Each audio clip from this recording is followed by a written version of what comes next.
ভাবো, তোমার মুখটা যদি সবাই ঘৃণা করে, আর তুমি যদি এমন একটা ওষুধ পাও যেটা দিয়ে অন্য কারো মুখ নিজের মুখে লাগাতে পারো। কিন্তু সমস্যা একটাই, ওই মুখ টিকবে মাত্র কয়েকদিন, তারপর খসে পড়বে, আর সত্যিটা বেরিয়ে আসবে ভয়ঙ্করভাবে।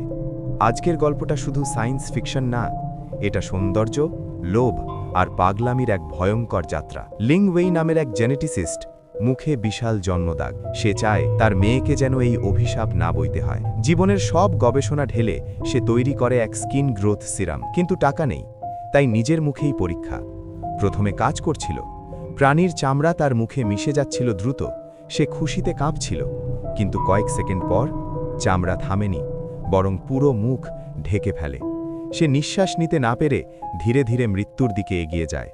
তার ছোট মেয়ে সব কিছু দেখেছিল। 10 বছর পর মেয়েটির নাম লিন, বাবার মতো মেধাবী, কিন্তু মুখে একই জন্মদাগ। স্কুলে অপমান, মানুষের ফিসফাস, সে ভেঙে পড়ছিল ভিতরে ভিতরে। সিঙ্গাপুরে স্কলারশিপ পেলেও শেষমেশ নিউজিল্যান্ডে খালার বাড়িতে চলে যায়। শুধু একজন মানুষ তার দিকে করুণ দৃষ্টিতে তাকাত, একজন গৃহহীন লোক যার মুখেও একই রকম বিকৃতি। বিশ্ববিদ্যালয়ে তার মেধা নজরে আসে ডক্টর জেসনের। সে বাবার নোট দেখে লোভে পড়ে যায়। লিনকে ল্যাবে নেয়, কিন্তু আসল উদ্দেশ্য ছিল নিজের নাম করা। প্রাণী কোষ দিয়ে পরীক্ষা ব্যর্থ হচ্ছিল।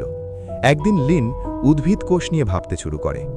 তার কোষের পুনর্জন্ম ক্ষমতা অসাধারণ।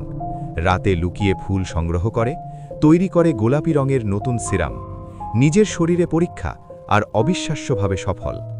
একদিন কাজিন অ্যাঞ্জেলার সাথে তীব্র ঝগড়া। ধাক্কাধাক্কির মধ্যে দুর্ঘটনাবশত সে অ্যাঞ্জেলাকে মেরে ফেলে। ভয়ে কাঁপতে কাঁপতে তার মাথায় আসে পাগলাটে চিন্তা। সে অ্যাঞ্জেলার মুখ কেটে নিজের মুখে লাগায়, সিরাম ইনজেক্ট করে, আর সে হয়ে যায় অ্যাঞ্জেলা। প্রথমবার সবাই তাকে ভালোবাসতে শুরু করে। একজন সুদর্শন ছেলে তার প্রেমে পড়ে, কিন্তু সুখ বেশিদিন টেকে না।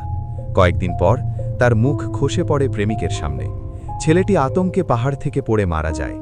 সে বুঝল এই সৌন্দর্য অস্থায়ী। নিয়মিত ইনজেকশন না দিলে মুখ খুলে যাবে। এর মধ্যে প্রফেসর চুরি করে নেয় বাবার নোটবুক। লিন আরেক মেয়েকে খুন করে, তার মুখ নেয়। এক এক করে বাড়তে থাকে লাশ। পুলিশ সন্দেহ করতে শুরু করে। সে প্রফেসরকে ফাঁসিয়ে দেয়।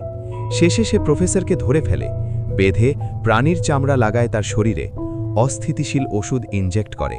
প্রফেসরের শরীর বিকৃত হতে থাকে। চিৎকারে পুলিশ আসে। লিন পালিয়ে যায় শেষ বোতল নিয়ে। সে দেখে সেই গৃহহীন লোকটাকে। হঠাৎ বোতল ভেঙে ওষুধ ছড়িয়ে পড়ে। তার আর গৃহহীনের শরীর একসাথে মিশতে শুরু করে। মানুষের সামনে তৈরি হয় এক ভয়ঙ্কর দানব। সে বেঁচে যায়, কিন্তু মানুষ হিসেবে নয়। এই গল্প আমাদের শেখায়, সৌন্দর্য সাময়িক, লোভ চিরস্থায়ী। আর নিজের চেহারাকে ঘৃণা করতে করতে মানুষ একসময় নিজের আত্মাটাকেই মেরে ফেলে। এমন আরও ডার্ক সাইকোলজিক্যাল মুভি এক্সপ্লেইন পেতে ভিডিওটা লাইক দাও, চ্যানেল সাবস্ক্রাইব করো, আর কমেন্টে লেখো সৌন্দর্য না মানবতা।